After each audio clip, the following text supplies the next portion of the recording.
কুষ্টিয়ায় শহীদ Abrar Fahad stadium উদ্বোধন করেছেন অন্তর্বর্তীকালীন সরকারের যুব ও ক্রীড়া মন্ত্রণালয় এবং স্থানীয় সরকার পল্লী উন্নয়ন ও সমবায় মন্ত্রণালয়ের উপদেষ্টা আসিফ মাহমুদ সজীব ভূঁইয়া। বৃহস্পতিবার কুষ্টিয়ার জেলা প্রশাসক মোহাম্মদ তৌফিকুর রহমানের সভাপতিত্বে এই উদ্বোধনী অনুষ্ঠান অনুষ্ঠিত হয়।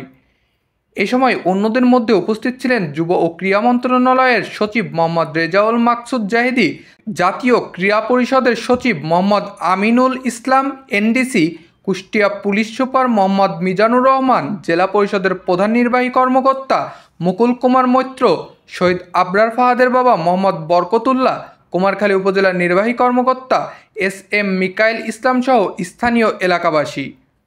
উপদেষ্টা আসিফ মাহমুদ বলেন, আবরার ফাহাদ তার আত্মত্যাগের মাধ্যমে মত প্রকাশের স্বাধীনতার এক নতুন ধাপের সূচনা করেছেন।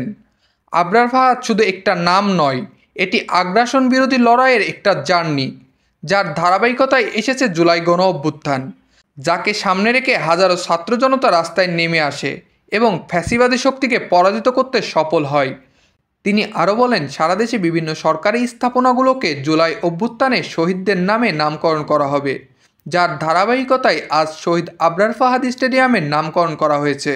বৃহস্পতিবার সকালে উপদেষ্টা আসিফ মাহমুদ কুষ্টিয়া জেলার কুমারখালী উপজেলার ১ নং কয়া ইউনিয়নের রায়ডাঙ্গা এলাকায় প্রায় ৬৯ লাখ টাকা ব্যয়ে শহীদ আবরার ফাহাদ জামে মসজিদের সম্প্রসারণ কাজের ফলক উন্মোচন করেন এবং শহীদ আবরার ফাহাদের কবর জিয়ারত ও প্রার্থনা করেন।